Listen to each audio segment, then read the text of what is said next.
Joining us today is a 2008 Range Rover Sport HSE.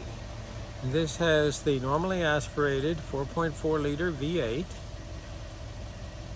This is a beautiful car, white exterior, black interior. It is in excellent condition. There's no body damage and the interior is in excellent condition. The engine runs very smoothly.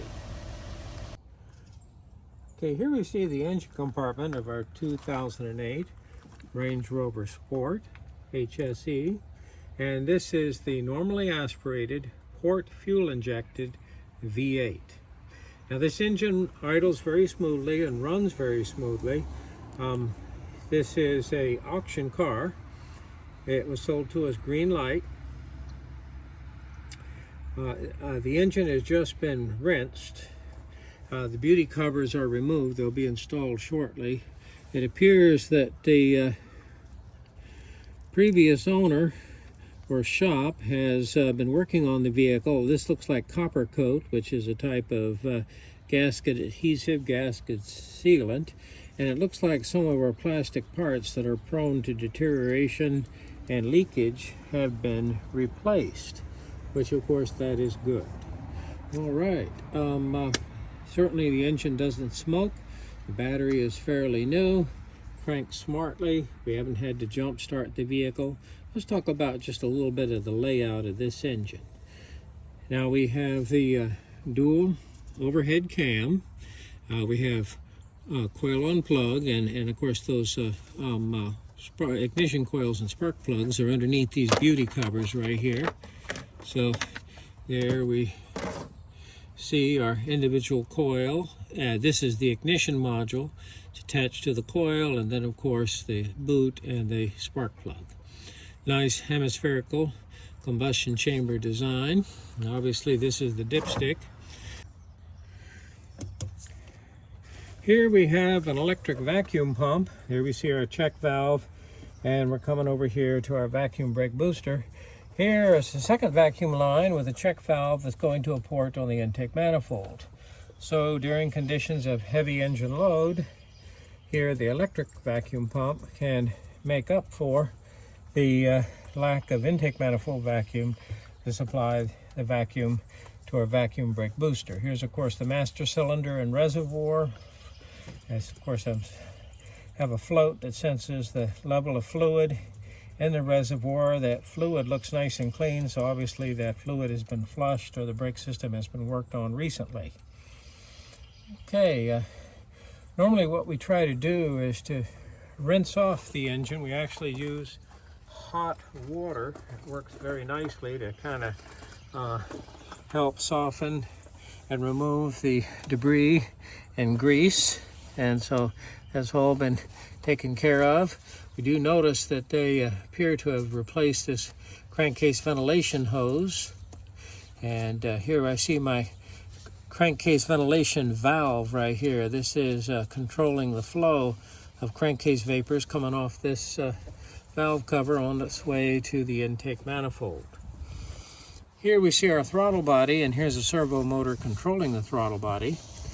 Here's simply the ductwork going to our mass airflow meter and our single air cleaner. The battery here on this model is actually under the hood. It will have a beauty cover. This looks like a fresh battery, and normally it's a good idea to pop the date and the month, but they failed to do that here, so it looks like it's a fresh one right here. In fact, might even be able to get the date, yes. So I'm going to say that this was installed fairly recently. And here we see our fuse relay center. This of course is our vent tube coming off the battery to allow gases or any electrolyte to escape this area. The transmission, this is automatic transmission obviously. This is the ZF 6HP.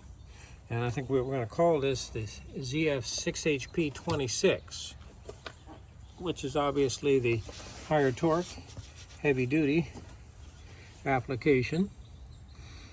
My vehicle rides nice and smooth, runs strong. This is going to make someone a very good car. All right, this is obviously a used car coming from the auction. For whatever reason, they removed the carpets. We may find them in the back. The seats look to be in good shape. I don't see any obvious tears or claw marks from pets. So the seats are in excellent condition.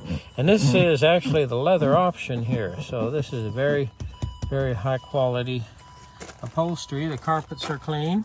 Let's take a look at our door panels. Actually, it looks flawless. Don't see any scratches or mars, and it may be that this vehicle had very little rear passenger traffic. Okay, as we take a look at the interior, one of the areas that we've definitely missed here with this region here around the rear hatch, and that needs to be addressed. And I see some discoloring. Let's take a look. I'm missing a lot of my tools, unfortunately. Let's see here. Okay. So that's going to have to worry about that. And I do believe that there is a spare tire. Carpet, though, should clean up. I don't see any holes or tears, but indeed this needs to be addressed. Okay, one critical wear area is right here, and the upholstery is not, the leather driver's seat has not actually broken through. Getting close there, but certainly a lot of life left in it. Seat functions seem to work just fine. Dash pad is in excellent condition. All of the switches and knobs on the instruments, they all seem to be functional. Our air ride suspension seems to be doing just fine, so no problem there. Let's take a quick look at the door panel. Door panel's clean. Handle is in good shape, a little bit of wear. Okay, so here we're taking a look at the interior. Now, of course, I was praising the dash pad, but that is certainly incorrect. Look at that. I do actually have cracks there in the dash pad, and that is unfortunate. It's kind of hard to see there from the angle. Obviously, we need to clean up the area around the old inspection sticker. The tilt telescoping steering wheel seems to work just fine. Here, let's go ahead and start it up. Obviously, the hood's open, and here we're coming in at, I believe we're coming in at 134,000 miles. 134,000 miles. The engine idles very smoothly. Transmission shifts just nice. We've cleared all fault codes, but doesn't seem to be anything critical. Let's take a look at even my cover here for the cup holder seems to still be in good shape, and my cigarette lighter and ashtray seems to be in good condition. All of the climate control and air conditioning seems to work just fine. Here we see our coin tray, and I believe what happens here is that we do have, oh my, yes, looks like I actually have this is actually very interesting. Okay, I have a little refrigerated compartment right here. Now, I have been running the vehicle, so what happens is this is actually cold. That's interesting. I'll have to investigate that. I don't think I've seen that yet. But there we go. If you wanted to put a cold drink in there, keep it cold for you.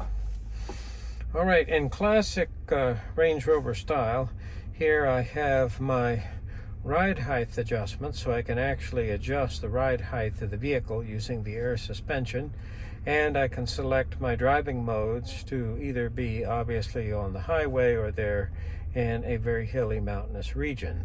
And then we have the different modes there for our suspension system. We're on smooth road, or are we going to be on some type of very rocky, hilly terrain? And here I have my feature. What this is a hill holding feature right here. Okay, here we see our glove compartments, and yes, compartments plural. This one obviously is set up for CDs.